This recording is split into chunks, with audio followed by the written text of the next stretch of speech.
Hello everyone, my name is Adisha Chandel and welcome back to the channel the twin bros. आज की इस video में हम लोग शुरू करने वाले हैं class 12 psychology and we will begin off with the very first chapter जिसका नाम है वेरिएशंस इन साइकोलॉजिकल एट्रीब्यूट्स। अब ये जो पर्टिकुलर चैप्टर है आपको इसका पीडीएफ नीचे डिस्क्रिप्शन बॉक्स में मिल जाएगा अलॉन्ग विद द नोट्स जो इस पर्टिकुलर चैप्टर के हैं, तो आप दोनों को एक्सेस कर सकते हैं।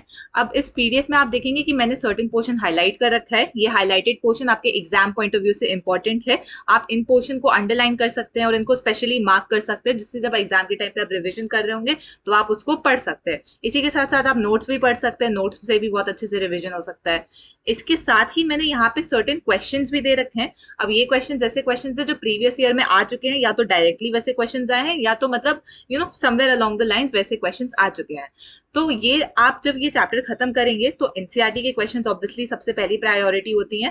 पहले वो क्वेश्चंस करने के बाद आप इन क्वेश्चंस को सॉल्व करना, जिससे कि आपको थोड़ा कंसेप्चुअल क्लैरिटी आ जाएगी और आपको समझ में आ जाएगा कि आपको कितना असली में समझ में आया है। जहां जहां पे आपको प्रॉब्लम लगता है आप इस वीडियो को वापस से देखेंगे एंड उस पोर्शन पे आके आप उसको वापस से रिपीट करेंगे एंड आप देखेंगे कि आपको कितना कंसेप्चुअल क्लैरिटी हो गया है।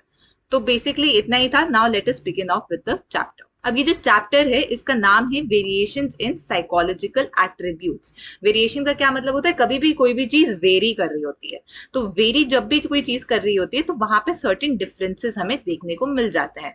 अब अगर मैं आपसे पूछूं कि आप अपने अराउंड चीजें देखें तो आप देखोगे कितने सारी चीजें हैं, कितने सारे शेप्स है, कितने सारे कलर्स हैं, राइट। सो ये सब क्या है? ये वेरिएशंस है। कोई भी मतलब चीज अगर हम लोगों के अराउंड सेम शेप की होती, सेम कलर की होती, तो लाइफ में मतलब इतना बोरिंग हो जाता है, इतना डल हो जाता है। तो डिफरेंसेस जो होते हैं they are inherently a part of our life. वैसे ही सिमिलरली इंडिविजुअल्स जो होते हैं, हम ह्यूमन बींग्स, हम भी एक दूसरे से काफी ज्यादा डिफर करते हैं। हम डिफर करते हैं फिजिकल कैरेक्टरिस्टिक्स में। फिजिकल कैरेक्टरिस्टिक्स जैसे हम लोगों का हाइट हो गया, हमारा वेट हो गया, स्ट्रेंथ हो गया, बाल का कलर हो गया, ये सब चीजों में तो हम डिफर करते ही है। वैसे भी साइकोलॉजिकल कैरेक्टरिस्टिक्स जो होते हैं हमारे, उसमें भी हम लोग एक दूसरे से डिफर करते हैं। अब साइकोलॉजिकल कैरेक्टरिस्टिक्स कैसे हो जाएंगे कि वो इंसान इंटेलिजेंट है, डल है, डोमिनेंट है, सबमिसिव है, क्रिएटिव है या फिर नॉट सो क्रिएटिव है, आउटगोइंग है, विथड्रॉन है। तो ये सारे जो कैरेक्टरिस्टिक्स होते हैं इसमें भी इंडिविजुअल्स डिफर करते हैं। तो ये जो डिफरेंसेस होते हैं इनका बहुत सिंपल सा नाम है इंडिविजुअल डिफरेंसेस। इंडिविजुअल डिफरेंसेस का यहाँ पे डेफिनेशन लिख रखा है, distinctiveness and variation amongst people characteristics and behaviour pattern. मतलब कि डिस्टिंक्ट है, ये दूसरों से अलग है और वेरी करते हैं पीपल के कैरेक्टरिस्टिक्स और उनके बिहेवियर का पैटर्न। अब यहाँ पे बहुत सारे साइकोलॉजिस्ट होते हैं, वो कहते हैं इंडिविजुअल डिफरेंसेस जो होता है वो बायोलॉजिकली कॉज होता है, ठीक है, कि मतलब वो इनहेरेंट होता है एक इंसान में। तो बाकी साइकोलॉजिस्ट जो होते हैं वो कहते हैं कि इंडिविजुअल डिफरेंटली बिहेव करता है सिचुएशन में बिकॉज ऑफ एक्सटर्नल फैक्टर्स, ठीक है। सिचुएशनल फैक्टर्स जो होते हैं वो जो सिचुएशन में है उसके अकॉर्डिंग रिस्पॉन्ड करेगा, तो इसका नाम होता है सिचुएशनिज्म, ठीक है। फॉर एग्जाम्पल अगर आपका कोई दोस्त है और उसको आपके ऊपर गुस्सा आएगा तो वो आपके ऊपर चिल्ला सकता है, बट यही अगर गुस्सा उसको अपने पेरेंट्स के ऊपर आएगा या फिर उसके टीचर्स के ऊपर आएगा या फिर प्रोफेसर्स के ऊपर आएगा तो फिर वो एल्डरली के साथ वैसे रिस्पॉन्ड नहीं करेगा बिकॉज वो सिचुएशन बदल जाएगी। तो यहाँ पे इवन दो एंगर शायद से सेम लेवल का हो, बिहेवियर में वो नहीं देखने को मिलता है, तो तभी हम कहते हैं ये सिचुएशनिज्म भी यहाँ पे रोल प्ले करता है। तो सिचुएशनिस्ट पर्सपेक्टिव जो बेसिकली ये होता है, ये कहता है ह्यूमन बिहेवियर जो होता है it is more of a result of external factors, बाहर के फैक्टर्स का भी रिजल्ट होता है। अब जब असेसमेंट की बात करते हैं तो साइकोलॉजिकल एट्रीब्यूट्स जो होते हैं वो बहुत सिंपल चीजें, जैसे रिएक्शन टाइम, कितना टाइम लगा आपको किसी स्टिमुलस को प्रोसेस करने में, उससे लेके बहुत ही ज्यादा complicated global phenomena such as happiness, इनमें इनको पढ़ा जा सकता है। अब असेसमेंट जो होता है ये फर्स्ट स्टेप होता है हमारा अंडरस्टैंड करने का साइकोलॉजिकल एट्रीब्यूट को। व्हाई? बिकॉज साइकोलॉजी जो है ये एक साइंटिफिक डिसिप्लिन है, तो यहाँ पे हम लोगों को असेसमेंट करना बहुत जरूरी हो जाता है, जिससे हम लोग एक ऑब्जेक्टिव और सिस्टमैटिक मैनर में समझ पाए उस पर्टिकुलर एट्रीब्यूट को, राइट। अब असेसमेंट क्या होता है? ये होता है measurement of psychological attributes of individual and their evaluation often using multiple methods in terms of certain standards of comparison। मतलब जो साइकोलॉजिकल एट्रीब्यूट्स हैं उनको हम लोग क्या करते हैं, उनको इवेल्युएट करते हैं और उसके बाद उनको हम लोग कंपेयर करते हैं विद सर्टेन स्टैंडर्ड, ठीक है। तो कि मतलब जैसे कि इंटेलिजेंस की बात कर रहे हैं तो एक पर्टिकुलर स्टैंडर्ड होता है कि अच्छा ये जो इतना नंबर है ये इससे हम इंटेलिजेंस को कंपेयर करते हैं, तो that is what assessment is. अब आपको जो असेसमेंट होता है वो आपका फॉर्मल भी हो सकता है, इनफॉर्मल भी हो सकता है। फॉर्मल असेसमेंट जो होगा वो ऑब्जेक्टिव होगा, मतलब कि चाहे कोई भी करे हमेशा आपका आंसर मोर और लेस सिमिलर आएगा। स्टैंडर्डाइज होगा, एक पर्टिकुलर फॉलो करता होगा ऑर्डर को, और ऑर्गेनाइज्ड होगा।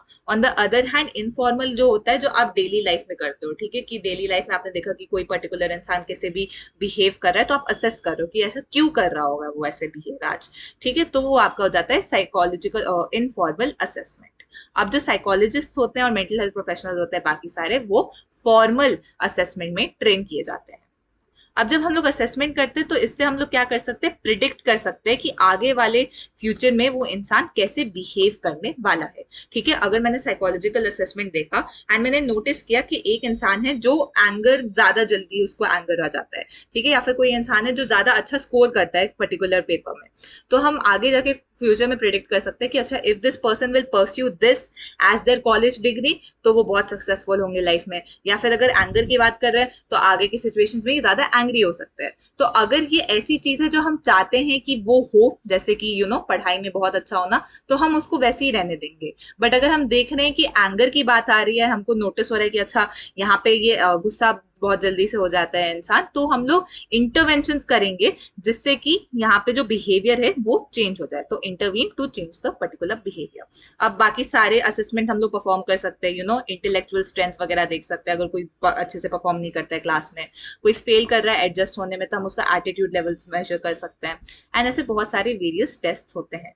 तो ये सब जो होते हैं वो होते हैं साइकोलॉजिकल असेसमेंट। साइकोलॉजिकल असेसमेंट क्या होता है, सिस्टमैटिक टेस्टिंग। सिस्टमैटिक बहुत इंपॉर्टेंट वर्ड है, इसको मतलब जरूर लिखिएगा। सिस्टमैटिक टेस्टिंग मतलब सिस्टमैटिक फॉर्मेट में स्टैंडर्डाइज, मतलब पर्टिकुलर पैटर्न फॉलो कर रहे हैं, बहुत प्लान अहेड है, जहां पे हम इवेल्युएट कर रहे हैं एक इंसान का एबिलिटी को, एक इंसान के बिहेवियर को और उसके पर्सनल क्वालिटीज को। सिंपल। अब हम लोग बात करते हैं सम डोमेन्स ऑफ साइकोलॉजिकल एट्रीब्यूट। अब साइकोलॉजिकल एट्रीब्यूट जो होता है वो एक अकेले एग्जिस्ट नहीं करता, ठीक है, कि जैसे कि हम लोगों का हाइट हमारे वेट और बाकी सारे फीचर्स के बिना एग्जिस्ट नहीं करता। जो हमारा फेस है, ठीक है, उसमें कितने सारे फीचर्स आते हैं तब जाके हम लोगों का फेस बनता है। वैसे ही साइकोलॉजिकल एट्रीब्यूट्स भी सब लोग जब साथ में आते हैं तब जाके एक इंसान की पर्सनालिटी जो है, या फिर एक इंसान का जो मतलब आप ओवरऑल आप देखते हो उस इंसान को जिस तरीके से, वो आपका उभर के आता है। तो सारे फैक्टर्स साथ में इंपॉर्टेंट रोल प्ले करते हैं, तभी हम लोग मल्टी डायमेंशनल बनते हैं। अब इंटेलिजेंस क्या होता है, एक यहाँ पे डेफिनेशन दे रखी है इंटेलिजेंस की, कि ये ग्लोबल कैपेसिटी होती है to understand the world, world को समझने का, रैशनली सोचने का, एंड जो अवेलेबल रिसोर्सेज हैं उनको इफेक्टिवली यूज करने का in the face of any given challenge, ठीक है। उसके साथ साथ यहाँ पे एप्टीट्यूड होता है। एप्टीट्यूड क्या होता है, एप्टीट्यूड होता है आपका अंडरलाइंग अबिलिटी या फिर underlying potential for acquiring skills. तो कोई भी पर्टिकुलर स्किल है उसको सीखने की पोटेंशियल आपके अंदर कितना है, वो आप एप्टीट्यूड से मेजर करते हैं। तो ये आप देखिए इंटेलिजेंस से डिफरेंट होता है। एप्टीट्यूड में आप देख रहे हैं कि कोई जो पर्टिकुलर स्किल है, ठीक है, जैसे फॉर एग्जाम्पल क्रिकेट हो गया, तो उसको सीखने के मेरे अंदर कितना पोटेंशियल है वो मेरा एप्टीट्यूड डिफाइन कर रहा था। इंटरेस्ट क्या होता है, इंटरेस्ट होता है इंडिविजुअल का preference for engaging in one or more specific activities relative to others, कि मेरे को मैथ्स ज्यादा पसंद है as compare to social science, मुझे सोशल साइंस ज्यादा पसंद है एज कम्पेयर टू मैथ्स, तो मेरा इंटरेस्ट का इंक्लिनेशन यहाँ पे देखने को मिल जाता है। और इंटरेस्ट एंड एप्टीट्यूड दोनों बहुत इंपॉर्टेंट होता है आगे करियर डिसाइड करने में। पर्सनैलिटी क्या होता है, relatively enduring characteristic of a person that make him or her distinct from other people। मतलब कि यहाँ पे relatively enduring का क्या मतलब हो गया, कि ये जो characteristics हैं ये हमको over a period of time देखने को मिलते हैं, और ये जो characteristics होते हैं ये एक इंसान को different बनाते हैं बाकी लोगों से। जैसे मेरी personality है कि मैं extroverted हूँ, ठीक है, या फिर मैं बहुत open हूँ experiences के लिए, या फिर मैं neuroticism में ज्यादा लाई करती हूँ। तो ये सारी जो चीजें हैं ये मेरे को डिस्टिंक्ट बनाती है बाकी लोगों से, और ये कहीं ना कहीं स्टेबल रहती है। ये ऐसा नहीं है कि सिचुएशनल फैक्टर्स के साथ चेंज होती रहती है, स्टेबल रहती है थ्रू आउट माई लाइफ। अब वैल्यूज की बात करते हैं तो वैल्यूज क्या होता है, वैल्यूज होते हैं enduring beliefs about an ideal mode of behaviour, ठीक है, कि ये मेरा जो वैल्यू सिस्टम है ये कहता है कि मैं अल्कोहल ना लूं, मैं स्मोक ना करूं, तो वो वैल्यू हो गया कि आइडियल मोड ऑफ बिहेवियर जो है मैं उसे फॉलो करता हूँ, तो वो हमारे वैल्यूज बनाते हैं। अब असेसमेंट के भी बहुत सारे मेथड्स होते हैं। सबसे पहले मेथड होता है साइकोलॉजिकल टेस्ट, जिसके बारे में हमने पढ़ रखा है क्लास 11th में। ये होता है ऑब्जेक्टिव और स्टैंडर्डाइज मेजर एक इंडिविजुअल के मेंटल और बिहेवियरल कैरेक्टरिस्टिक्स का। तो मेंटल कैरेक्टरिस्टिक्स भी देख रहे हैं एंड बिहेवियरल कैरेक्टरिस्टिक्स भी आपको साइकोलॉजिकल टेस्ट में देखने को मिलते हैं। इंटरव्यू इंटरव्यू वही होता है, वन ऑन वन हम लोग जब सीख कर रहे होते हैं किसी भी इंसान से इन्फॉर्मेशन। अब ये इन्फॉर्मेशन साइकोलॉजिकल एट्रीब्यूट्स के बारे में भी हो सकती है, पर इंटरव्यू बाकी जगहों पे भी देखने को मिलता है। जैसे ऑब्वियसली जॉब रिक्रूटमेंट के टाइम पे कॉलेजेस में आप अभी बैठेंगे तो बहुत सारे कॉलेजेस में इंटरव्यू राउंड्स भी होते हैं, तो वो इंटरव्यू होता है one on one information seeking. Case study क्या होता है? केस स्टडी होता है एक in depth analysis of a person, ठीक है, कि उनका साइकोलॉजिकल एट्रीब्यूट्स क्या है, उनका साइकोलॉजिकल हिस्ट्री क्या है, साइको सोशल और फिजिकल एनवायरनमेंट कैसा है, तो हर चीज उस इंसान के बारे में, वो कहाँ बॉर्न हुए थे, कैसे फैमिली में बॉर्न हुए थे, कितने लोग हैं फैमिली में, क्या क्या साइकोलॉजिकल हिस्ट्री है, क्या क्या फिजिकल हिस्ट्री है उन इंसान की, तो उन सबको जब हम स्टडी करते हैं तो केस स्टडी हो जाता है। तो वो बहुत एक इन डेप्थ होता है, और यहाँ पे हम बहुत सारे मेथड्स अप्लाई करते हैं। हम साइकोलॉजिकल टेस्ट लगाते हैं, हम लोग इंटरव्यू मेथड लगाते हैं, हम ऑब्जर्वेशन लगाते हैं, तो बहुत सारे चीजों को मिला के हम एक प्रॉपर केस स्टडी फॉर्म करते हैं। ऑब्जर्वेशन मेथड क्या होता है? ऑब्जर्वेशन मेथड वो मेथड होता है जहां पे हम लोग एम्प्लॉय करते हैं systematic, organised and objective procedures को, जिससे हम रिकॉर्ड कर सकते हैं बिहेवियर को जो अकर करता है रियल टाइम में। तो रियल टाइम में बिहेवियर अकर कर रहा है, जब हम उसे सिस्टमैटिकली हम लोग उसको रिकॉर्ड कर रहे हैं, ऑर्गेनाइज तरीके में रिकॉर्ड कर रहे हैं, ऑब्जेक्टिवली रिकॉर्ड करते हैं, तो हम लोग ऑब्जर्वेशन बनाते हैं। This is different from day to day life में जो आप ऑब्जर्वेशन करते हो, बिकॉज यहाँ पे आप सिलेक्ट करते हो उस पर्टिकुलर चीज को और आप उसको इन डेप्थ थॉरोली पढ़ते हो, उस चीज को अंडरस्टैंड करते हो। तो this is how it is different from हमारा जो डे टू डे लाइफ में ऑब्जर्वेशन होता है। सेल्फ रिपोर्ट, जैसे नाम बता रहा है कि आपने इस इंसान को ही बोल दिया कि अपने बारे में फैक्चुअल इंफॉर्मेशन आप खुद प्रोवाइड करें, तो वो आपका सेल्फ रिपोर्ट हो जाता है। अब इंटेलिजेंस की बात करते हैं। अब इंटेलिजेंस जो है ये बहुत ही ज्यादा कॉमन वर्ड है, ये हम लोगों ने हमेशा से सुनते आए हैं, स्पेशली स्कूल सेटिंग में आपने बहुत ज्यादा सुना होगा। अब इंटेलिजेंस को हम लोग डिफाइन कैसे करते हैं? मोस्ट पीपल जो होते हैं वो डिफाइन करते हैं उनको as in terms of mental alertness, कितना अलर्ट है वो इंसान, कितना मतलब क्विकली अंडरस्टैंड करते हैं, कितने क्विकली ग्रास्प करते हैं चीजों को, उन चीजों में हम लोग इंटेलिजेंस को डिफाइन करते हैं। ऑक्सफोर्ड डिक्शनरी में इंटेलिजेंस को डिफाइन किया है as the power of perceiving, learning, understanding and knowing. तो ये ऑक्सफोर्ड डिक्शनरी ने अपने तरफ से डिफाइन कर रखा है। अब यहाँ पे साइकोलॉजिस्ट कैसे डिफाइन करते हैं? तो वेरी फर्स्ट साइकोलॉजिस्ट जो थे जिन्होंने इंटेलिजेंस को स्टडी किया था एक फॉर्मल सेटिंग में, इंटेलिजेंस बहुत टाइम से स्टडी करते आ रहे थे फिलोसॉफिकली, बट एक फॉर्मल साइंटिफिक सेटिंग में जब स्टडी किया गया था तो बाइनी ने स्टडी किया था, and he define intelligence as the ability to जज well, the ability to understand well and the ability to reason well. तो ये 3 पॉइंट्स याद रखिएगा। वेशलर जो थे, वेशलर ने भी बहुत कंट्रीब्यूट किया इंटेलिजेंस में, एंड उन्होंने डिफाइन किया उसको उसके फंक्शन के टुवर्ड्स से, ठीक है, फंक्शनैलिटी के बेसिस पे। एंड उन्होंने कहा कि इंटेलिजेंस जो होता है that is global and aggregate capacity of an individual, ठीक है, global capacity of an individual, aggregate capacity of an individual, जिससे वो रैशनली सोचें, पर्पसफुली एक्ट करें और अपने एनवायरनमेंट से इफेक्टिवली डील करें। तो ये जो है ये वेशलर की डेफिनेशन है। तो ये 2 डेफिनेशन तो आप पक्का पक्का याद रखना, एग्जाम्स में आ सकते हैं। इसी के साथ बाकी साइकोलॉजिस्ट हैं, गार्डनर, स्टर्नबर्ग, इन्होंने जो अपनी डेफिनेशंस दी थी, इन्होंने एनवायरनमेंट के टर्म्स में इसको ज्यादा एक्सप्लेन किया कि कैसे intelligence is about how we are selecting our environment and we are adapting to that particular environment. इसके बारे में हम लोग आगे बहुत ज्यादा इन डेप्थ में भी पढ़ने वाले हैं। नेक्स्ट टॉपिक आ जाता है हमारा थ्योरीज ऑफ इंटेलिजेंस। अब इंटेलिजेंस के विद इन जो थ्योरीज हैं ये 2 ब्रॉड कैटेगरीज में हम इसको डिवाइड कर सकते हैं। एक थ्योरी होती है साइकोमेट्रिक अप्रोच और एक आपका आ जाता है इंफॉर्मेशन प्रोसेसिंग अप्रोच। अब साइकोमेट्रिक अप्रोच जो होता है वो देखता है इंटेलिजेंस को as an aggregate of abilities, बहुत सारी एबिलिटीज साथ में आके इंटेलिजेंस फॉर्म करता है, और जो इंटेलिजेंस है वो उसको दिखाता है इंडिविजुअल की परफॉर्मेंसेस को इन terms of a single index of cognitive abilities, ठीक है। अब जो साइकोमेट्रिक अप्रोच होता है वो ज्यादा फोकस करता है कि स्ट्रक्चर क्या होता है इंटेलिजेंस का, ठीक है। आप आगे पढ़ेंगे तो आप देखेंगे कितने सारे फैक्टर्स होते हैं, वो नंबर्स डालते हैं उसमें, तो वो स्ट्रक्चर को अंडरस्टैंड करने के लिए साइकोमेट्रिक अप्रोच बना है। On the other hand information processing जो अप्रोच होता है, इंफॉर्मेशन प्रोसेसिंग अप्रोच जो होता है वो फोकस करता है कि कैसे इंसान मतलब इंटेलेक्चुअल रीजनिंग और प्रॉब्लम सॉल्विंग करता है, एंड क्या क्या मतलब इंटेलिजेंट बिहेवियर होता है जो अंडरलाई करता है हमारे इंटेलिजेंस को। तो फोकस यहाँ पे स्ट्रक्चर से हटके आपका प्रोसेसेस पे आ जाता है, ठीक है, कॉग्निटिव फंक्शन के ऊपर आपका एम्फेसिस आ जाता है। अब यहां से शुरू होते हैं आपका साइकोमेट्रिक अप्रोच, ठीक है। साइकोमेट्रिक अप्रोच में फर्स्ट थ्योरी जो है वो हमारी 1 फैक्टर या यूनिफैक्टर थ्योरी है। वन फैक्टर थ्योरी अल्फ्रेड बाइनेट ने दिया था, जैसे मैंने आपको बताया, he is the first psychologist जिन्होंने एक फॉर्मल सेटिंग में पढ़ा था। इससे पहले फिलोसफिकली बहुत ज्यादा पढ़ा गया था, बट यहाँ पे फॉर्मली साइंटिफिकली इन्होंने पढ़ा था। इनका इंटेलिजेंस का आइडिया क्वाइट सिंपल था, उन्होंने बस डिफरेंशिएट किया मोर इंटेलिजेंट लोगों को लेस इंटेलिजेंट लोगों से, और इन्होंने यहाँ पे कंसेप्चुअलाइज किया इंटेलिजेंस को of as consisting of one similar set of abilities which can be used for solving any or every problem in an individual's environment। कि मतलब एक ऐसी set of abilities जिससे कोई भी प्रॉब्लम आपके environment में आए आप उसको सॉल्व कर सकते हो। तो वन फैक्टर थ्योरी कि इंटेलिजेंस बस एक चीज है, एज अ होल वो एक चीज उसको देखना चाह रहे थे। अब यहाँ पे बहुत सारे साइकोलॉजिस्ट ने इनको स्टडी किया, उनके प्रोसेसेस को स्टडी किया, एंड उनको रियलाइज हुआ कि ये जो कलेक्ट किया था जैसे उन्होंने इन्फॉर्मेशन, वो मतलब थोड़ा डिस्प्यूट में चला गया था कि क्या ये सच में साइंटिफिक है। तो ये वाली जो थ्योरी थी क्विकली इसको रिजेक्ट करने लग गए लोग। सेकेंड थ्योरी जो आई वो आई 1927 में, और ये बहुत ही ज्यादा इन्फ्लुएंशियल थ्योरी थी जिसको प्रपोज किया गया चार्ल्स स्पीयरमैन ने। ठीक है, इन्होंने कहा कि टू फैक्टर थ्योरी, कि इंटेलिजेंस जो होता है उसमें दो फैक्टर्स होते हैं, एक होता है आपका general factor G factor.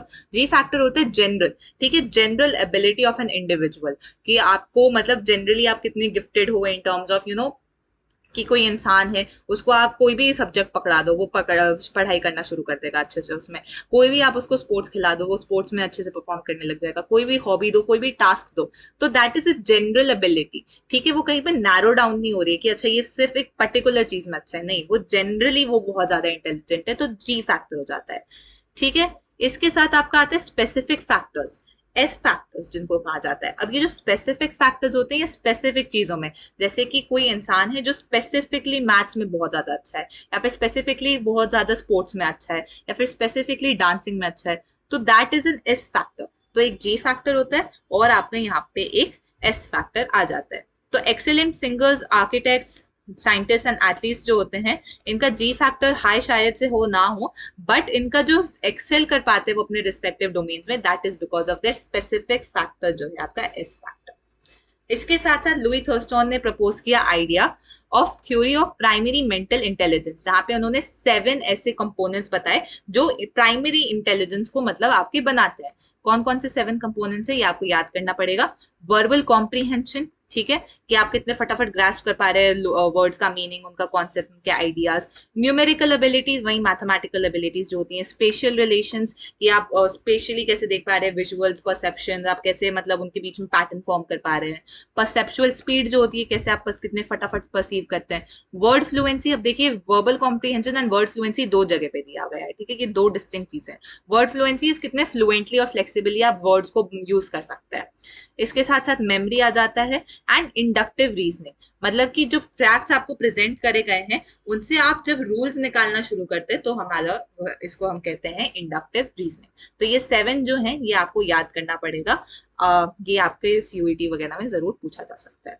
Next important theory was proposed by Arthur Jensen. अब ये जो थ्योरी है यहाँ पे इन्होंने कहा कि 2 लेवल्स होते हैं इंटेलिजेंस के, लेवल 1 और लेवल 2। लेवल 1 जो होता है उसको एसोसिएटिव लर्निंग कहा जाता है। एसोसिएटिव लर्निंग इसलिए क्योंकि जो आप इनपुट देते हैं वो कहीं ना कहीं आउटपुट से सेम हो जाता है। जैसे रट्टा मारते हो आप, ठीक है, कि आपको समझ में नहीं आया चैप्टर तो आपने बस फटाफट रट्टा मार दिया, पेपर में आप वैसे वैसे लिख के आ गए, आपके दिमाग में घुसा कुछ नहीं, बस आपको रटा हुआ था कि अच्छा ये फॉर्मूला होता है, ये वहां पे लिखा हुआ था। तो ये हो जाता है associative learning, input and output similar है, ज्यादा कुछ प्रोसेसिंग नहीं हुआ।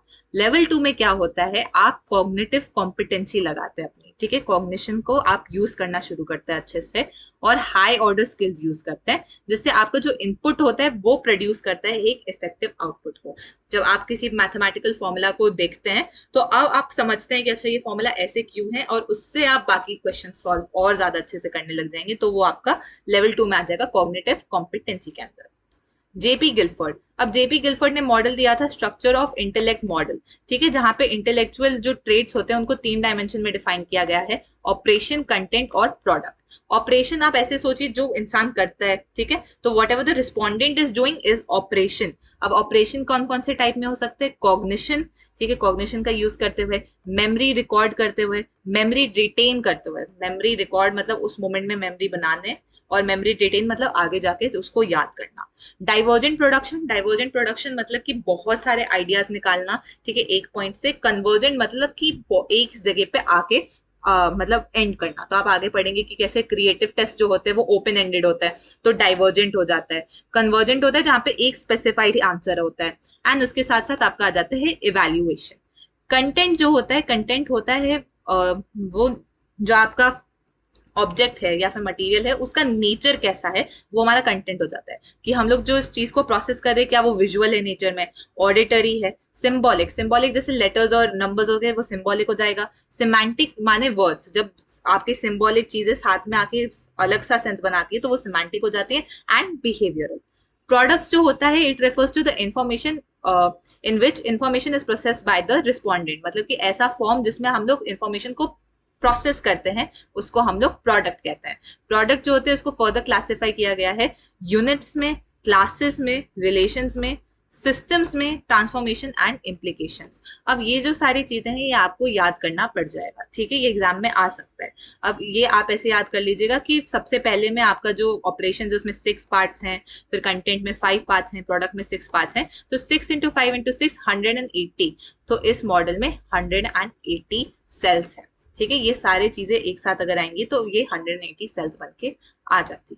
अब हम लोग शुरू करेंगे इंफॉर्मेशन प्रोसेसिंग थ्योरी। यहाँ तक साइकोमेट्रिक थ्योरी था जितना हमने पढ़ा, अब हम लोग स्टार्ट करते हैं इंफॉर्मेशन प्रोसेसिंग थ्योरी से। यहाँ से first information processing theory is provided to us by Harvard Gardner. इन्होंने कहा कि इंटेलिजेंस एक सिंगल एंटिटी नहीं है, बहुत सारे टाइप ऑफ इंटेलिजेंस होते हैं जो एक दूसरे से इंडिपेंडेंट होते हैं। ये ऑब्वियसली एक दूसरे के साथ इंटरैक्ट करते हैं बट इनका डिस्टिंक्ट फंक्शंस होता है। तो यहाँ पे उन्होंने 8 ऐसे टाइप ऑफ इंटेलिजेंस दिए।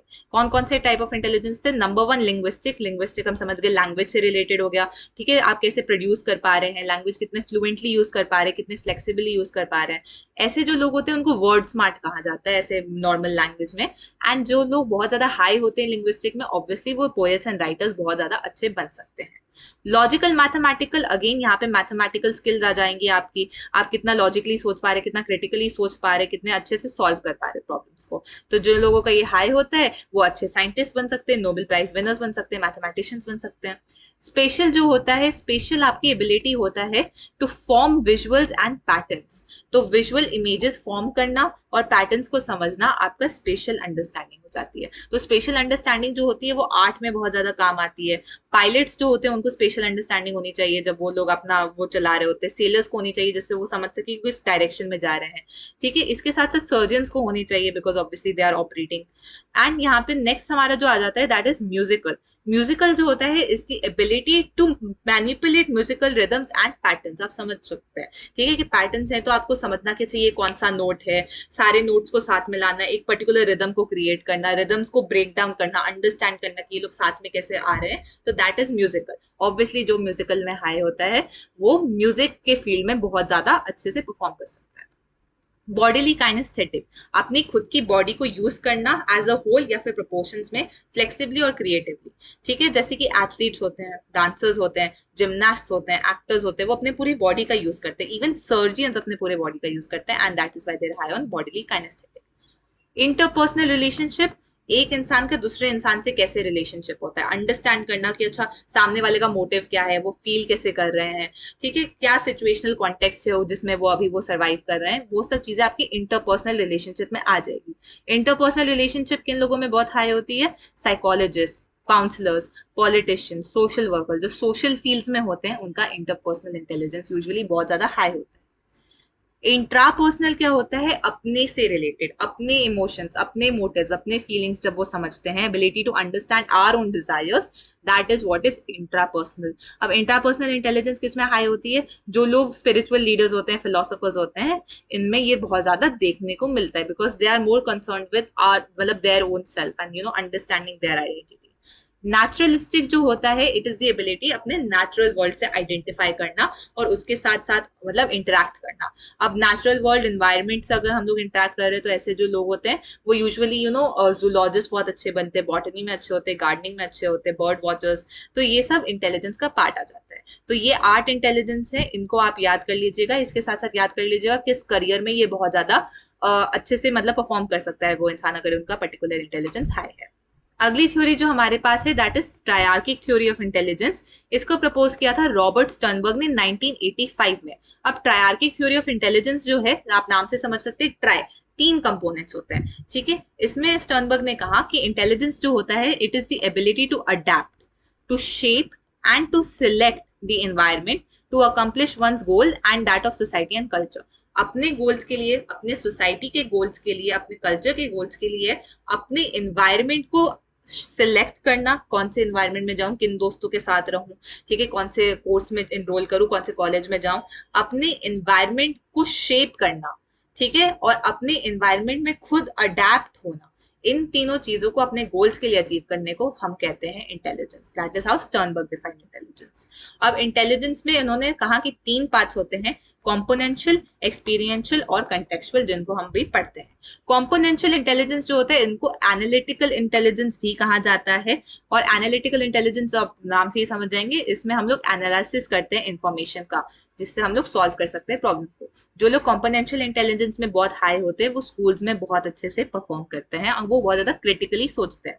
अब कॉम्पोनेंशियल इंटेलिजेंस जो होता है इसके अंदर ही तीन और पार्ट्स आ जाते हैं। सबसे पहला पार्ट जो होता है आपका होता है नॉलेज एक्विजिशन, नॉलेज को अक्वायर करना, ठीक है, जिससे कि हम लोग आगे बढ़ सकते हैं। तो that is the first component of componential intelligence. Next component is meta, जहां पे आप हाई ऑर्डर कंपोनेंट होता है, जहां पे आप प्लानिंग करते हो कि अच्छा अब हमें नॉलेज अक्वायर हो गई है, अब हम इसको प्लान करते हैं कि हम इसको यूज कैसे करेंगे।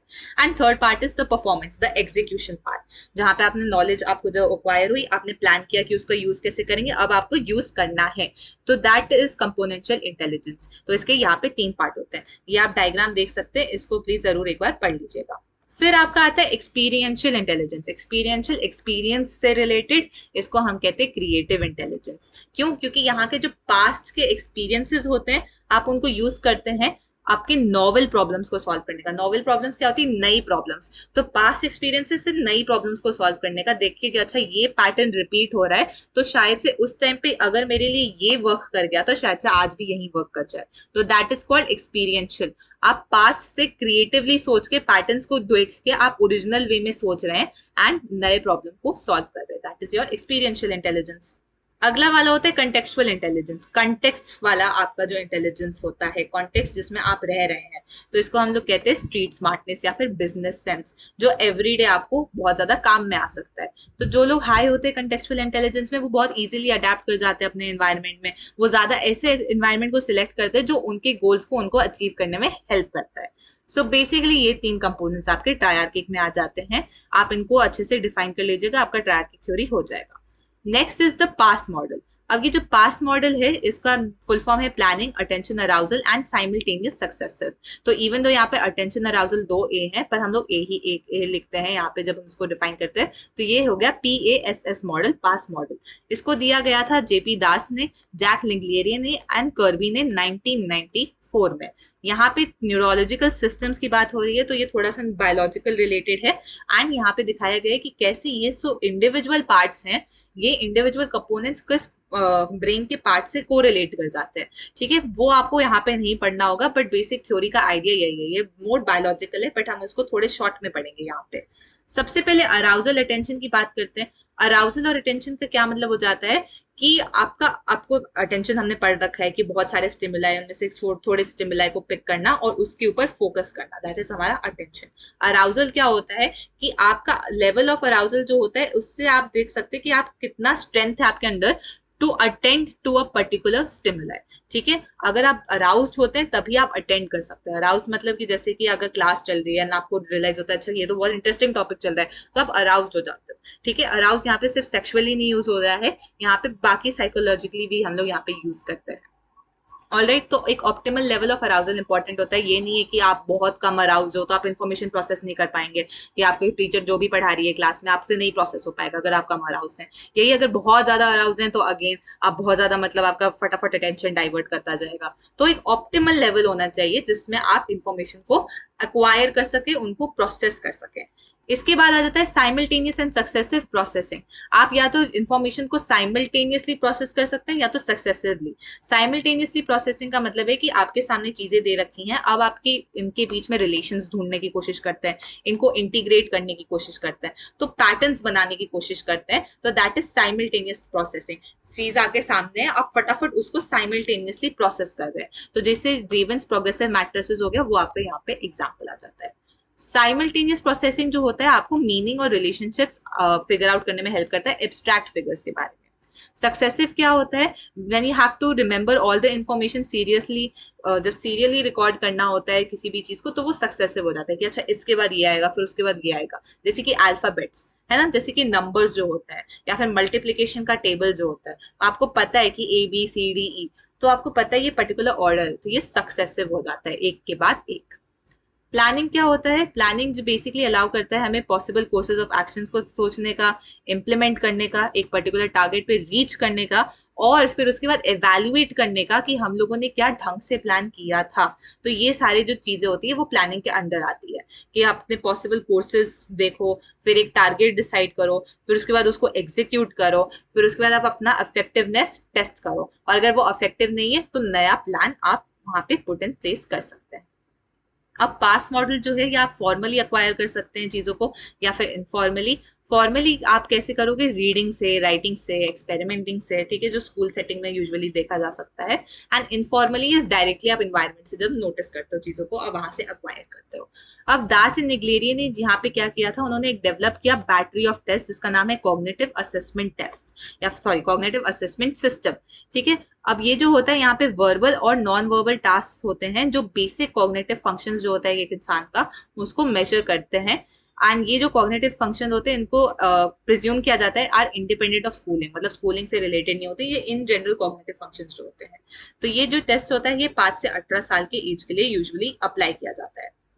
एंड यहाँ पे जो भी इससे रिजल्ट आता है इससे हम देख सकते हैं कि अच्छा अगर कोई स्टूडेंट परफॉर्म नहीं कर पा रहे स्कूल में तो हम उनको हेल्प कैसे कर सकते हैं। तो this is definitely a very good test that way. अब एक साइकोलॉजी में बहुत बड़ा डिबेट हमेशा से चलता है नेचर वर्सेस नर्चर।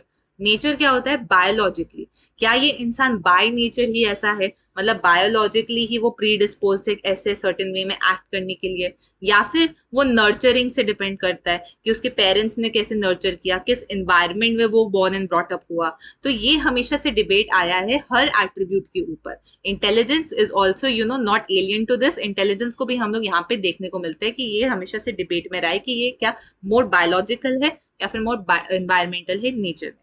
तो इस चीज को स्टडी करने के लिए हम लोग यूजुअली ट्विन्स को स्टडी करते हैं। ट्विन्स को क्यों स्टडी करते हैं, बिकॉज वो लोग बायोलॉजिकली मोस्ट सिमिलर डीएनए जो होता है वो ट्विन्स का ही होता है, राइट। तो इससे हम लोग एक हमारा बेसिस हो जाता है, हम किसी भी दो रैंडम लोगों को नहीं सिलेक्ट कर सकते इंटेलिजेंस को मेजर करने के लिए।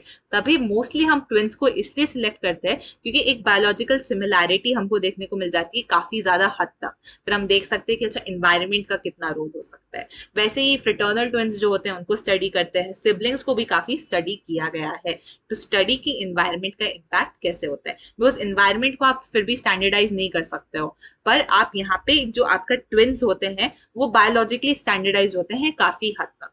तो यहाँ पे देखने को मिलता है जो आइडेंटिकल ट्विन्स होते हैं जो मतलब ऑब्वियसली उनका डीएनए सेम है and they are reared together, मतलब कि born and brought up same साथ में, ठीक है, सेम एनवायरनमेंट में, उनका इंटेलिजेंस 0.90 से कोरिलेट कर जाता है। अब कोरिलेशन जो होता है आपका वो 0 से लेके 1 तक होता है, तो वो जितना भी ज्यादा आपका 1 के क्लोज होता है, चाहे वो नेगेटिव में हो या पॉजिटिव में हो, वो ज्यादा कोरिलेशन देखने को मिलता है। तो यहाँ पे 0.90, क्योंकि ये ज्यादा क्लोज है 1 से, मतलब बहुत ही ज्यादा स्ट्रॉन्ग कोरिलेशन है। जो आइडेंटिकल ट्विन्स यहीं पे अगर जो डिफरेंट एनवायरनमेंट में रेयर अपार्ट होते हैं वो 0.72 इंटेलिजेंस होता है। तो आप देखिए इंटेलिजेंस आपका यहाँ पे ड्रॉप हो गया, कोरिलेशन क्यों ड्रॉप हुआ, बिकॉज एनवायरनमेंट चेंज हो गया। बट तब भी सिग्निफिकेंटली हमको ड्रॉप नहीं देखने को मिला है। कहीं ना कहीं हम कह सकते हैं कि बायोलॉजिकली ये क्योंकि सेम है, आइडेंटिकल ट्विन्स है, तभी इनका इतना हाई है अभी भी। फ्रेटर्नल ट्विन्स जो होते हैं उनका कोरिलेशन 0.60 पे होता है, ठीक है, क्योंकि यहाँ पे एग्स डिफरेंट हो जाते हैं तो थोड़ा डीएनए वगैरह सब जेनेटिक डिफरेंसेस ज्यादा देखने को मिलता है। यही अगर ब्रदर्स एंड सिस्टर्स की बात करें जो रेड टुगेदर होते हैं उनका होता है 0.50 पे। ऑलराइट, एंड सिबलिंग्स जो होते हैं जो डिफरेंट टाइम्स ही बॉर्न हुए होते हैं उनका 0.25 होता है। अब ये नंबर्स आपको आप याद कर लीजिएगा, बेनिफिट ही करेगा सीयूईटी के टाइम्स पे। बट अगर आपको ज्यादा डिफिकल्टी हो रही है याद करने में नंबर्स को, तो बस इतना याद रखिएगा कि आइडेंटिकल ट्विंस में सबसे ज्यादा हाई होता है, और उसमें भी सबसे ज्यादा हाई तब होता है जब सेम एनवायरमेंट में बॉर्न एंड ब्रॉट अप हुए होते हैं, when they are reared together. ठीक है, यहाँ पे नोटिस किया गया है कि बायोलॉजिकल पेरेंट्स जो होते हैं उनके साथ ज्यादा हमारा इंटेलिजेंस लेवल मैच करता है एज कम्पेयर टू जो हमारे अडॉप्टिव पेरेंट होते हैं। बट अगेन यहाँ पे ये भी देखा गया है कि जो बच्चे होते हैं जिनको अडॉप्ट किया जाता है, वो बाय टाइम जो उनका इंटेलिजेंस लेवल होता है वो उनके अडॉप्टिव पेरेंट्स के साथ मैच कर जाता है। ऐसा ये भी देखने को मिला है कि जो बच्चे होते हैं जो डिसएडवांटेज सेक्शन से होते हैं सोसाइटी के, ठीक है, डिसएडवांटेज सेक्शन से होते हैं, जब उनको प्रिविलेज सेक्शन में भेजा जाता है जहाँ पे उनके पास ज्यादा अपॉर्चुनिटीज होती हैं, ज्यादा मतलब रिसोर्सेज होते हैं, तो उनका इंटेलिजेंस लेवल भी थोड़ा सा बढ़ जाता है। ऑब्वियसली बिकॉज वो इकोनॉमिकली अगर डिप्राइव्ड है तो उनके पास रिसोर्सेज उतने नहीं थे, तो वो उसको एक्सेस नहीं कर पा रहे थे, बट अब वो कर पाएंगे। तो इंटेलिजेंस हम बाय एंड लार्ज कह सकते हैं कि दोनों का ही प्रोडक्ट है, नेचर नर्चर दोनों का ही मैटर करता है। हेरिडिटी क्या करता है, वो सॉर्ट ऑफ एक रेंज क्रिएट कर देता है हमारे लिए कि ये हमारा रेंज है, इस रेंज के विद इन हम लोग कितना परफॉर्म कर सकते हैं ज्यादा, अगर हम यहाँ पे है तो हम कितना आगे बढ़ सकते हैं यहाँ पे, वो हमारा डिपेंड कर जाता है हमारे इन्वायरमेंट के ऊपर, कैसे हम लोग नर्चर हुए। तो एक रेंज प्रोवाइड करता है हमें हेरिडिटी, उसके अंदर हम कितना ग्रो करेंगे, that is a environment related issue. अब असेसमेंट ऑफ इंटेलिजेंस की हम लोग जब बात करते हैं तो 1905 में अल्फ्रेड बाइने और थियोडोर सिमोन जो है उन्होंने फर्स्ट सक्सेसफुल मतलब अटेम्प्ट किया था टू फॉर्मली मेजर इंटेलिजेंस। 1908 में उन्होंने मेंटल एज का कॉन्सेप्ट दिया। मेंटल एज मतलब कि एक होता है क्रोनोलॉजिकल एज, ठीक है, कि मैं 19 ईयर ओल्ड हूँ, ठीक है, जो आप पूछते हो, अगर आपसे कोई पूछे हाउ ओल्ड आर यू, तो आप जो बोलते हो वो आपका क्रोनोलॉजिकल एज होता है। मेंटल एज वो होता है which is a measure of person intellectual development relative to the people of his or her age group. मतलब कि इंटेलेक्चुअल डेवलपमेंट, अगर कोई इंसान है वो 19 साल का है बट उसके इंटेलिजेंस जो लेवल है वो किसी 10 साल के बच्चे से मैच कर रही है या फिर किसी 17 साल के बच्चे से मैच कर रही है, तो that is their mental as. वो 17 या 10 उनका मेंटल एज हो जाता है। तो यूजुअली जो हम यहाँ पे उन्होंने कहा है कि जिस भी इंसान का मेंटल एज उनके क्रोनोलॉजिकल एज से बड़ा होगा, कि मेरा 19 क्रोनोलॉजिकल एज है बट मेंटल एज इज 24, तो यहाँ पे मैं ज्यादा ब्राइट स्टूडेंट हो जाऊंगी। बट यही अगर मेरा कम होता, 18 या 17 या 15 होता, तो फिर मैं उसके बाद इंटेलेक्चुअल डिसेबिलिटी के टुवर्ड्स थोड़ा सा टर्न कर जाऊंगी। तो यहाँ पे उन्होंने रिटार्डेशन को डिफाइन किया as being two mental ages below your chronological age। जैसे अगर मैं 19 years की हूँ तो मुझसे 2 mental age नीचे अगर है, 17 के नीचे, वो आपका रिटार्डेशन के अंदर उन्होंने कहा वो आ जाता है। तो ये जो फॉर्मूला है ये इन्होंने दिया टू मेजर आईक्यू।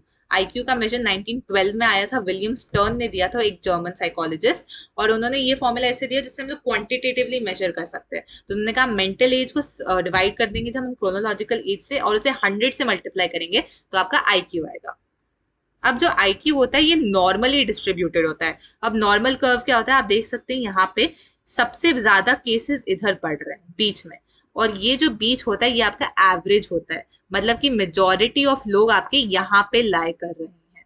तो नॉर्मल कर्व में सबसे ज्यादा लोग बीच में लाई करते हैं और सबसे कम लोग एक्सट्रीम एंड्स में, यहाँ पे सबसे कम लोग देखने को मिल रहे हैं। That is what a normal curve is. तो सिमिलरली इंटेलिजेंस भी ऐसे ही डिवाइड किया गया है। सबसे ज्यादा लोगों का इंटेलिजेंस लाई करता है 90 to 110 वाले कैटेगरी में।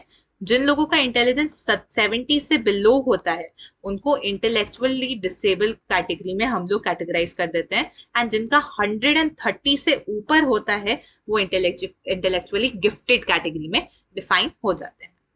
अब इंटेलेक्चुअल डिफिशियंसी की बात करते हैं। तो जो American association on mental deficiency है उनका डिफिनेशन क्या है, उन्होंने डिफाइन किया इंटेलेक्चुअल डिसेबिलिटी को एज अ सिग्निफिकेंटली सब average general intellectual functioning existing concurrently with deficits in adaptive behavior and manifested during development period। अब इसको हम ब्रेक करते हैं, अंडरस्टैंड करते हैं कहना क्या चाह रहे हैं। सिग्निफिकेंटली सब एवरेज इंटेलेक्चुअल फंक्शनिंग का क्या मतलब हो गया कि एवरेज फंक्शनिंग के लिए मैंने आपको बोला 90 to 100 वाला जो कैटेगरी होता है वो वाले आईक्यू में आपको आना चाहिए। 70 सिग्निफिकेंटली नीचे है उस एवरेज से, तो सिग्निफिकेंटली सब एवरेज यहाँ पे आपका आ जाता है, that is IQ below 70। Deficits in adaptive behaviour, मतलब कि आपका ऑब्वियसली इंटेलेक्चुअल ये आ गया, उसके साथ साथ आप अडेप्टिव बिहेवियर नहीं परफॉर्म कर पा रहे हो, आप अडेप्ट नहीं कर पा रहे हो एनवायरमेंट को, तो आपका हो जाता है deficit in your adaptive behaviour, जो आपका मैनिफेस्ट होता है डेवलपमेंटल पीरियड में। Developmental period is usually 0 to 18 के एज में, इसके रेंज में जो होता है वो आपका डेवलप होता है। तो this is the 3 basic part of this particular definition, आप इसको जरूर याद कर लीजिएगा। अब जो लोग होते हैं जो इंटेलेक्चुअल डिफिशियंसी के अंदर आते हैं, वो लोग या तो उनका प्रॉब्लम बहुत ही ज्यादा सीवियर होता है कि वो बिना हेल्प के सर्वाइव नहीं कर पाते, या तो उनका प्रॉब्लम थोड़ा सा माइल्ड होता है, थोड़ी सी हेल्प के साथ वो आराम से सर्वाइव कर सकते हैं। ठीक है, तो उनको रेंज किया गया हमने सर्टेन कैटेगरीज में। एक होता है माइल्ड, इनका आईक्यू होता है 55 to 70 वाले में। जिन लोगों का आईक्यू 35-40 से 50-55 होता है वो मॉडरेट की कैटेगरी में होते हैं। Severe 20-25 to 35-40 and profound is IQ below 20 to 25। ये बहुत इंपॉर्टेंट रेंजेस हैं, इनसे क्वेश्चन जरूर आते हैं, तो इनको प्लीज एक बार अच्छे से याद कर लीजिएगा। अब जो लोग माइल्ड वाले कैटेगरी में होते हैं वो इंडिपेंडेंटली परफॉर्म कर सकते हैं लाइफ को, वो जॉब्स होल्ड कर सकते हैं। एंड जो लोग जैसे ही ज्यादा आपके सीवियर होता जाता है, ठीक है, तो माइल्ड में सबसे कम हो गया यहाँ पे, माइल्ड से थोड़ा सा डिफिकल्ट हो जाता है मॉडरेट में आना, मॉडरेट से डिफिकल्ट हो जाता है सीवियर लोगों के लिए, सीवियर से ज्यादा डिफिकल्ट प्रोफाउंड। अब मॉडरेट में जो होते हैं उनकी जो एबिलिटी होती है लैंग्वेज प्रोड्यूस करने की और मोटर स्किल्स की, मतलब हाथ वगैरह का यूज करने का, वो कम होता है थोड़ा सा अपने पीयर्स से। बट हम उनको भी हेल्प दे सकते हैं कि सेल्फ केयर कैसे करें, सिंपल सोशल और कम्युनिकेशन स्किल्स कैसे करें, तो वो भी मोर और लेस मतलब अडेप्ट कर लेते हैं, वो आराम से रह सकते हैं। हाउएवर जो इंडिविजुअल्स को प्रोफाउंड और सीवियर डिसेबिलिटी होती है, they are incapable of managing a life on their own, उनको हमेशा सपोर्ट की जरूरत चाहिए होती है। इंटेलेक्चुअल गिफ्टेडनेस, ये जो स्टडी थी ये लुई टर्मन ने की थी, मतलब यहाँ पे उन्होंने 1925 में की थी। 1500 चिल्ड्रन को लिया था जिनका आईक्यू 130 से ऊपर है, जैसे मैंने बोला 130 से ऊपर आईक्यू होना चाहिए। एंड उन्होंने स्टडी किया कि कैसे उनका इतना इंटेलेक्चुअल गिफ्टेड है तो इनको लाइफ में आगे जाके कितना सक्सेस मिल रहा है, तो वो बेसिकली वो स्टडी कर रहे थे। अब गिफ्टेडनेस और आपका जो टैलेंट होता है इसमें डिफरेंस होता है। Giftedness is a general ability, जैसे मैंने बोला था जी फैक्टर स्पीयरमैन की थ्योरी में, जनरली वो कितना स्मार्ट है, उसको कुछ भी पकड़ा दो वो जनरली वो फटाफट समझ जाता है, चीज को फटाफट उससे हो जाता है, फटाफट अडैप्ट कर लेता है, तो that is a general ability, तो that is giftedness. Talent is specific to a certain field, he is very talented in dance, she is very talented in cricket, तो that is a very specific field. तो जो लोग बहुत highly talented होते हैं अपने specific field में उनको प्रोडिजीज कहा जाता है। जब बहुत सारे टीचर्स होते हैं उनसे पूछा गया कि आपको क्या लगता है गिफ्टेड स्टूडेंट्स के अंदर कौन कौन से कॉमन ट्रेड्स होते हैं, तो उन्होंने कहा कि उनका एक कॉम्बिनेशन होता है एक हाई एबिलिटी का, एबिलिटी तो उनकी होती है, क्रिएटिविटी भी होती है उनके अंदर, और कमिटमेंट होती है कि उनको कमिटेड होते हैं अपने कॉज के लिए, कमिटेड होते हैं अपने काम की टूवर्ड्स। अब जो आपके हाईली गिफ्टेड पीपल होते हैं उनके सर्टेन यहाँ पे एट्रीब्यूट्स दे रखे हैं, कैरेक्टरिस्टिक्स दे रखे हैं। एडवांस लॉजिकल थिंकिंग होता है, स्पीड ऑफ प्रोसेसिंग बहुत ज्यादा तेज होता है, जनरलाइजेशन डिस्क्रिमिनेशन। जनरलाइजेशन डिस्क्रिमिनेशन मतलब कि कोई भी चीज है, कोई पैटर्न है, तो हम लोग समझना कि अच्छा ये पहले भी हो रखा है तो उनको जनरलाइज करना सेम कैटेगरी में, डिफ्रेंशिएट करना कि नहीं ये चीजें एक दूसरे से डिफरेंट है, तो वो होता है डिस्क्रिमिनेशन। अपना ओरिजिनल आइडियाज ला सकते हैं, इंट्रिंसिकली मोटिवेटेड होते हैं, एक्सट्रिंसिक मोटिवेशन उनको ज्यादा नहीं देना होता, वो अपने अंदर से ही आते हैं उनके motivation. Self esteem usually high होता है, इंडिपेंडेंट ज्यादा रहते हैं, नॉन कन्फॉर्मिस्ट ज्यादा रहते हैं और प्रेफर करते हैं सॉलिटरी एक्टिविटीज को। सॉलिटरी मतलब अलग से जो अपने एकेडमिक एक्टिविटीज होते हैं उनको ज्यादा प्रेफर करते हैं। अब जो इंटेलेक्चुअली गिफ्टेड लोग होते हैं उनके लिए भी डिफरेंट स्कूल और डिफरेंट एजुकेशन सेटिंग्स होना चाहिए, जिससे कि उनका एजुकेशन उनके लेवल ऑफ इंटेलिजेंस से मैच कर सके, जिससे वो बोर ना हो जाए, जिससे वो बर्नआउट ना फील करें। ठीक है, अब इंटेलिजेंस टेस्ट होते हैं, इनके भी बहुत सारे टाइप होते हैं। पहले हम डिफाइन कर सकते हैं इनको individual versus group category. Individual जिसमें इंडिविजुअल को ही असाइन कर रहे हैं, ग्रुप जहां पे बहुत सारे लोगों को साइमल्टेनियसली हम लोग असाइन कर रहे हैं। अब इंडिविजुअल में क्या होता है, आप एक इंसान के साथ बैठे हो, आप उनके साथ आराम से बात कर सकते हो, रैपो फॉर्म कर सकते हो, है ना, आप उनको ओपन एंडेड क्वेश्चंस दे सकते हो, ओरली आंसर्स लिख सकते हो, रिटर्न लिख सकते हो, बिकॉज एक ही इंसान है, एक ही इंसान के आंसर स्क्रिप्ट को जो आपको है उसको प्रोसेस करने का है। ठीक है, उसी एक इंसान के इंटरव्यू राउंड्स वगैरह को सबको प्रोसेस करना है। हाउएवर ग्रुप में बहुत सारे लोग होते हैं तो ये पॉसिबल नहीं होता कि आप सबके पास जाएं, सबके साथ बात करें, सबसे रैपो बनाएं, सबके आंसर्स को, इतने बड़े बड़े आंसर्स को देखें। तो यूजुअली ग्रुप में रैपो फॉर्मेशन नहीं होता है, और ना ही ग्रुप में मतलब हम लोग इतना ओपन एंडेड क्वेश्चंस देते हैं, यूजुअली मल्टीपल चॉइस क्वेश्चंस दे देते हैं, जिससे इजीली हम लोग फटाफट ज्यादा हम प्रोसेस कर सकते हैं जिस भी एट्रीब्यूट को हम लोग पढ़ रहे हैं। Verbal non verbal performance. Verbal आप जैसे नाम समझ सकते हैं कि मतलब आपके वर्ड्स का यूज करना, ठीक है। आपको या तो ओरली आंसर देना है या फिर रिटन फॉर्म में देना है। अब ऑब्वियसली बिकॉज हम लोग वर्ड्स का यूज कर रहे हैं ओरली रिटन फॉर्मेट में, तो ये सिर्फ लिटरेट लोगों में एडमिनिस्टर किया जा सकता है। नॉन वर्बल टेस्ट क्या होते हैं, जहाँ पे हमें सिंबल्स दिए जाते हैं या फिर हम लोगों को सर्टेन मतलब पैटर्न्स दिए जाते हैं और हमको उनको फिगर आउट करना होता है। तो that is a non verbal test, जहाँ पे सब्जेक्ट को एग्जामिन करना होता है इनकम्प्लीट पैटर्न्स वगैरह। परफॉर्मेंस टेस्ट क्या होता है, जब पे आपको परफॉर्म करना होता है, ठीक है। आपको ऑब्जेक्ट्स दिए गए होते हैं, आपको उनको मैनिपुलेट करना होता है, जैसे रूबिक्स क्यूब सॉल्व करो, परफॉर्मेंस है वो, ठीक है। तो कोर्स का ब्लॉक डिजाइन जो है वो आप गूगल कर सकते हैं, that is an example of performance test, ठीक है। अब आपका कल्चर फेयर और कल्चर बायस। बहुत सारे कल्चर होते हैं, हर कल्चर में इंटेलिजेंस डिफरेंटली डिफाइंड होता है, हर कल्चर के लिए उसको समझना डिफरेंट हो जाता है। तो हमारे लिए जरूरी हो जाता है कि हम लोग एक ऐसा टेस्ट बनाए जो मोर और लेस कल्चर फेयर हो। अब हमारे कल्चर इतना डिफरेंट है, आप खुद सोचिए, जो इंसान यूएस में बैठा है वो हमारे जैसे नहीं सोचता होगा जो हम लोग यहाँ बैठे हुए हैं। तो इसलिए टेस्ट को बनाना बहुत ही ज्यादा मुश्किल काम हो जाता है। अब कल्चर फेयर जो टेस्ट होते हैं, यहाँ पे बेसिकली कोई डिस्क्रिमिनेशन नहीं होता against a person on the basis of different culture. आपका रिजल्ट जो होगा वो मोर और लेस सिमिलर आएगा। तो कभी भी आपको किसी टेस्ट को कल्चर फेयर बनाना होगा तो आपको मेक श्योर करना होगा कि आप non verbal and performance test use करें। क्योंकि अगर आप वर्बल टेस्ट यूज करेंगे तो वर्बल टेस्ट आप कौन से लैंग्वेज में करेंगे, क्या उस लैंग्वेज को समझ पाएंगे वहां के कल्चर के लोग, तो ये सारे इश्यूज आ जाते हैं। तो यूजुअली जो नॉन वर्बल और परफॉर्मेंस टेस्ट होते हैं वो ज्यादा कल्चर फेयर होते हैं as compare to verbal test जो आपका होता है। अब intelligence testing in India. India में भी इंटेलिजेंस टेस्ट बनाने का बहुत कोशिश किया गया है। एस एम मोहसिन ने सबसे पहला अटेम्प्ट किया गया था to make people understand Hindi. C H Rice ने किया था टू कन्वर्ट बाइनेरी टेस्ट को इन उर्दू एंड पंजाबी। महालानोबिस ने किया था बाइनेरी टेस्ट को कन्वर्ट करने के लिए इन बंगाली वाले लैंग्वेज में। इसी के साथ साथ बहुत सारे रिसर्चर्स ने आरपीएम जो हो गया, WAIS हो गया, अलेक्जेंडर्स पैसिलोंग हो गया, तो ये सारी चीजों को मतलब बहुत ज्यादा कोशिश किया है कि एक इंडियन वर्जन हम इसका बना सकते हैं। लॉन्ग एंड मेहता जो थे उन्होंने प्रिपेयर किया एक मेंटल मेजरमेंट हैंडबुक, जहाँ पे 103 टेस्ट ऑफ इंटेलिजेंस थे इन इंडिया, जो बहुत सारे लैंग्वेज में अवेलेबल थे।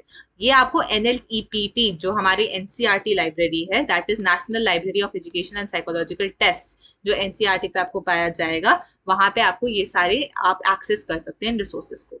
अब ये जो यहाँ पे आपके दे रखा है टेबल, ये टेबल बहुत ही ज्यादा इंपॉर्टेंट है, CUET में आपको मैच द फॉलोइंग करके आ सकता है। तो प्लीज इस टेबल में जितने भी ऑथर्स हैं, जितने भी टेस्ट हैं, उनको एक बार अच्छे से याद कर लीजिएगा, ठीक है। यहाँ पे कुछ एक्सप्लेन करने लायक नहीं है तो मैं एक्सप्लेन नहीं कर रही हूँ, ये बस आपको याद करने। अब जैसे मैंने कहा कल्चर का इम्पैक्ट पड़ जाता है इंटेलिजेंस में, तो one of the earliest psychologist Vygotsky जो थे, इन्होंने ये वाला कॉन्सेप्ट पढ़ा था और उन्होंने डिफाइन किया टेक्नोलॉजिकली एडवांस कंट्रीज और लेस टेक्नोलॉजिकली एडवांस कंट्रीज, जिसके बारे में हम आगे पढ़ेंगे। बट कल्चर एग्जैक्टली होता क्या है, it is a collective system, collective system, लोग साथ में आ रहे हैं, of customs, of beliefs, attitudes and achievements in art and literature. Customs का, बिलीव्स का, एटीट्यूड्स का, आपके अचीवमेंट क्या हो रही है आर्ट और लिटरेचर के फील्ड का, इसको हम कहते हैं कल्चर।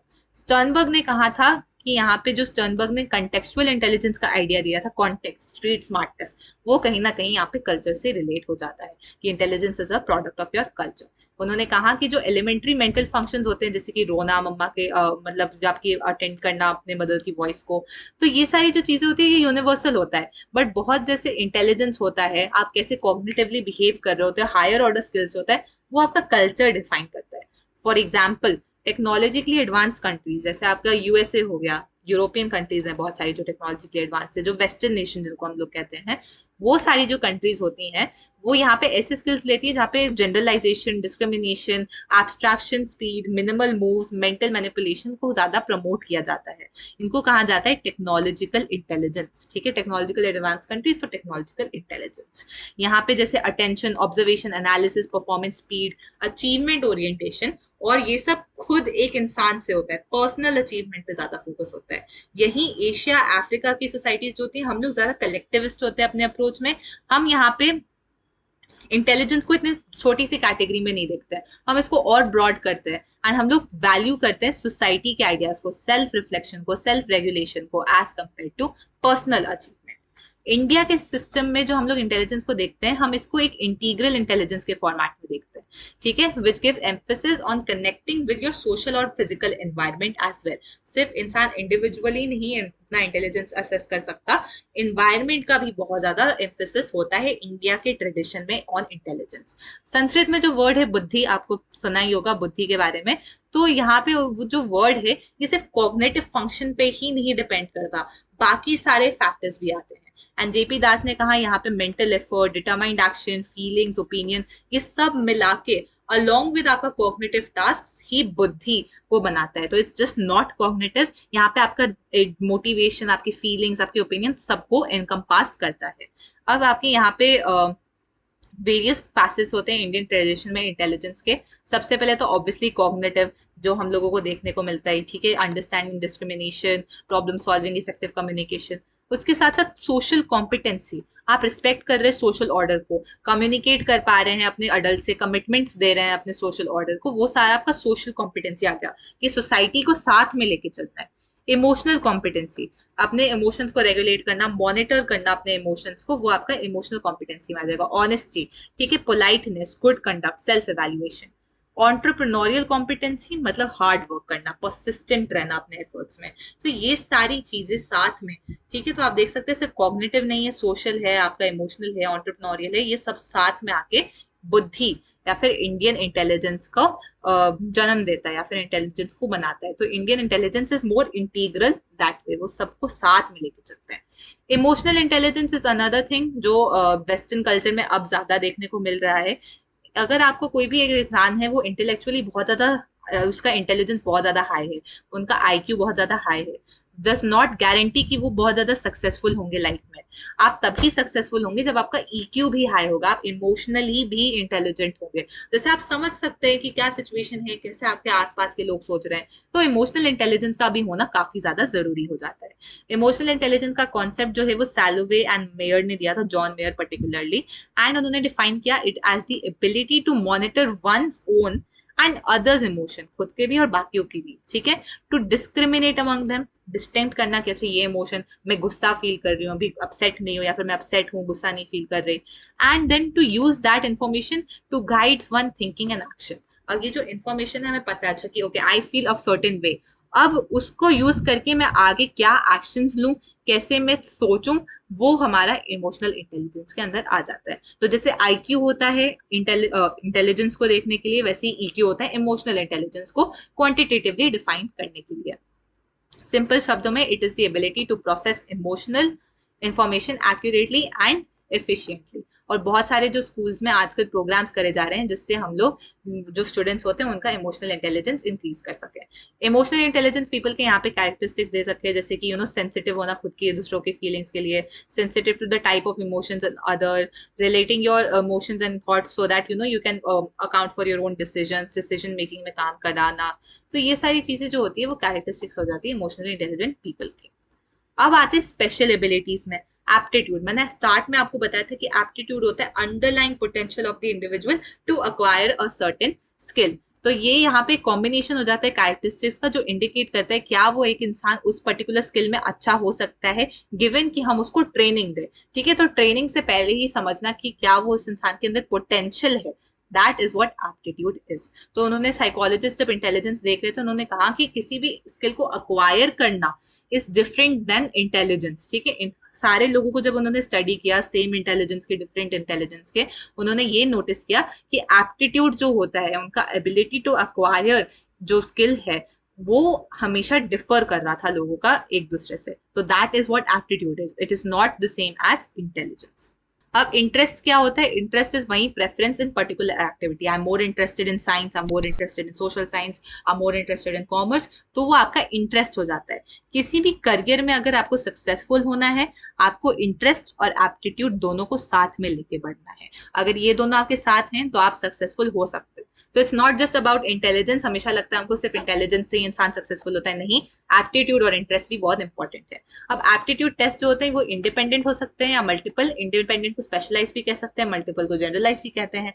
इंडिपेंडेंट टेस्ट वो होते हैं जो एक चीज को टेस्ट करते हैं, ठीक है, स्पेशलाइज, कि क्लर्किकल एबिलिटी को टेस्ट कर रहे हैं, मैकेनिकल एबिलिटी को कर रहे हैं, न्यूमेरिकल एबिलिटी को कर रहे हैं, तो वो आपका एप्टीट्यूड में आ जाएगा, ठीक है, स्पेशलाइज एप्टीट्यूड या फिर इंडिपेंडेंट एप्टीट्यूड। मल्टीपल या जनरलाइज्ड एप्टीट्यूड तब होता है जब हम लोग बहुत सारी चीजों को साथ में लेके हम लोग उसका एप्टीट्यूड मेजर कर रहे हैं।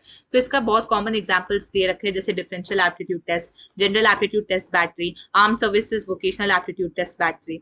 तो डीएटी जो है पर्टिकुलरली ये बहुत एजुकेशन सेटिंग में यूज किया जाता है। इसके अंदर 8 ऐसे सब टेस्ट हैं जो है verbal reasoning, numerical reasoning, abstract reasoning, clerical speed, accuracy, mechanical reasoning and इसके साथ साथ space relation, spelling and language usage.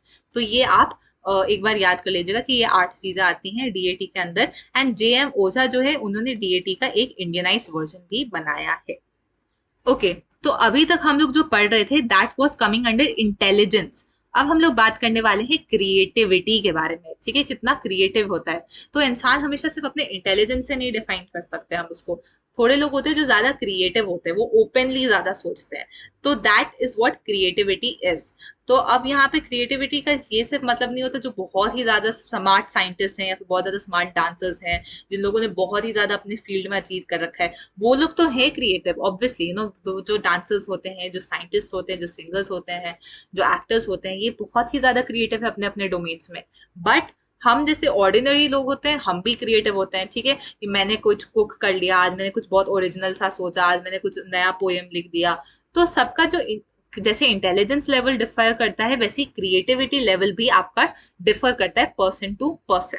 But creativity कहीं ना कहीं सब लोगों में देखने को मिल जाती है थोड़ी बहुत। अब यहाँ पे जो रिसर्च, जो लिटरेचर है, वो सजेस्ट करता है कि जो चिल्ड्रन होते हैं वो बिगिन करते हैं अपना इमेजिनेशन को डेवलप करना अर्ली चाइल्डहुड में। और यहाँ पे वो अपने आप को क्रिएटिवली कैसे एक्सप्रेस करते हैं, नॉन वर्बल बेस में, बिकॉज उनका लैंग्वेज जो होता है वो डेवलप नहीं होता। बट जैसे ही लैंग्वेज डेवलप होने लग जाता है, उनको लैंग्वेज की अंडरस्टैंडिंग आने लग जाती है, तो वो अपने आप को ज्यादा एक्सप्रेस कर सकते हैं वर्बल मोड्स में भी।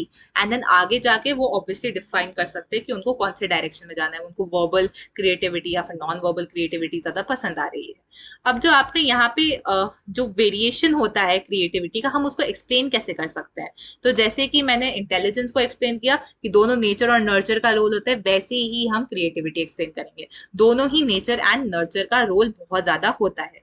Limits of the creative potential are set by heredity, environment factors stimulate the development of creativity. वहीं कि आपका रेंज जो है वो हेरिडिटी देता है, एनवायरमेंट जो है वो आपको डिफाइन करता है कि आप उस रेंज के विद इन कितना अच्छे से परफॉर्म कर सकते हो। अब एनवायरमेंट के अंदर क्या क्या आ जाएगा, आपका मोटिवेशन, कमिटमेंट, फैमिली का support, peer influences, training opportunities etcetera. ठीक है, क्रिएटिविटी और इंटेलिजेंस के बीच में क्या रिलेशन है, ऐसा देखने को मिला है। टर्नर ने जो स्टडी करी थी 1920s में, तो उन्होंने फाइंड आउट किया कि जरूरी नहीं है कि जो बहुत ही ज्यादा इंटेलिजेंट होते हैं वो बहुत क्रिएटिव हो, और ये भी नहीं है कि जो बहुत कम इंटेलिजेंट होते हैं वो क्रिएटिव ना ही हो। ऐसा बहुत देखने को मिला है कि क्रिएटिव लोग वो हैं जिनका आईक्यू लेवल नॉर्मल रेंज में लैग कर रहा है या फिर थोड़ा कम लैग कर रहा है। तो यहाँ पे ये आप देख सकते हैं कि एक चीज का होना दूसरे चीज को गारंटी नहीं करता, बट हाँ ये कहीं ना कहीं कोरिलेटेड है। क्यों? क्योंकि अगर आपको कुछ क्रिएटिव बनाना है तो आपको कहीं ना कहीं पे थोड़ा सा मिनिमम एबिलिटी चाहिए होगा नॉलेज को अक्वायर करने का, नॉलेज को कॉम्प्रीहेंड करने का, रिटेन करने का, रिट्रीव करने का। तो इसी रीजन से जो क्रिएटिविटी के एक्ट्स होते हैं उनमें कहीं ना कहीं इंटेलिजेंस जरूरी होता है। तो हम कह सकते हैं बाय एंड लार्ज एक पॉजिटिव रिलेशन तो है, पर इसका ये मतलब नहीं है कि one will guarantee the other. Okay, creativity test के बारे में बात करते हैं। अब क्रिएटिविटी के जो टेस्ट होते हैं वो इंटेलिजेंस के जैसे टेस्ट होते हैं, क्रिएटिविटी के भी होते हैं, बट क्रिएटिविटी के टेस्ट में ओपन एंडेड क्वेश्चन ज्यादा होते हैं। अब ओपन एंडेड क्वेश्चंस क्यों दे रहे हैं? जिससे हम लोग ओरिजिनली देख सकते हैं वो इंसान कितना सोच रहा है। जब हम लोग क्लोज एंडेड देते हैं कि अच्छा बस ये ऑप्शन है, तो वो इंसान का हम लोग समझ नहीं पाते कि कितना ओरिजिनलिटी होगा। ओपन एंडेड मतलब अच्छा जो आपको लग रहा है आप बताइए, जो आपको सही लग रहा है, दैट वे में इंसान अपने ओरिजिनलिटी को दिखा सकता है। इसी के साथ साथ हम लोग समझ सकते हैं कि कोई स्पेसिफाइड आंसर नहीं हो सकता, फ्रीडम होती है एक्सप्रेस करने का। डाइवर्जेंट थिंकिंग होता है कि या तो मतलब बस एक आंसर नहीं लाना है, डाइवर्स प्रोसेसेस आप सोच सकते हैं। आप सोचिए कि कितने सारे आप आंसर्स ला सकते हैं, डाइवर्ज वे में सोचे rather than coming to a specified answer where you can take multiple paths, हम उसको कहते हैं डाइवर्जेंट थिंकिंग। स्पेसिफाइड पाथ्स जब होता है वो होता है कन्वर्जेंट थिंकिंग, कि मतलब आप वो सिर्फ एक आंसर में रहे हैं, वो हमको इंटेलिजेंस जब हम टेस्ट कर रहे होते हैं वहां पे देखने को मिलता है। अब जो आपका क्रिएटिविटी का टेस्ट होता है वहाँ बहुत सारे स्टिमुलाई यूज कर सकते हो, वर्ड्स का यूज कर सकते हो, फिगर्स का यूज कर सकते हो, एक्शंस का यूज कर सकते हो, साउंड्स का यूज कर सकते हो। और जो आपका इंटेलिजेंस होता है, सॉरी क्रिएटिविटी जो होता है, वो आप लिटरेरी में यूज कर सकते हो, साइंटिफिक क्रिएटिविटी मेजर कर सकते हो, मैथमेटिकल क्रिएटिविटी मेजर कर सकते हो। ऐसे डिफरेंट फॉर्म्स ऑफ क्रिएटिविटी होते हैं। सबके लिए आपको कहीं ना कहीं कोई ना कोई टेस्ट मिल जाएगा, कोई ना कोई मेथड ऑफ इवेल्युएशन मिल जाएगा। और बस यहाँ पे उन लोगों ने थोड़े साइकोलॉजिस्ट का नाम ले रखा है, वो आप इनको एक बार जरूर देख लीजिएगा एंड इनके नाम याद कर लीजिएगा। इन्होंने बहुत ज्यादा वर्क किया है क्रिएटिविटी टेस्ट को डेवलप करने में। So that is it, this is what the chapter is about. I know थोड़ा सा लंबा हो गया, बट यू नो अगर आप एक बार इस वीडियो को देख लिया होगा तो I have explain every single thing quite in detail, तो आपका एक बार अंडरस्टैंडिंग आ जाएगी। एक बार आप इस चैप्टर को गो थ्रू भी कर लेना अपने आप, एंड कोई भी डाउट होता है तो प्लीज कमेंट सेक्शन में जरूर लिख देगा। Thank you so much for watching this video and I hope to see you the next time. Bye bye and take care.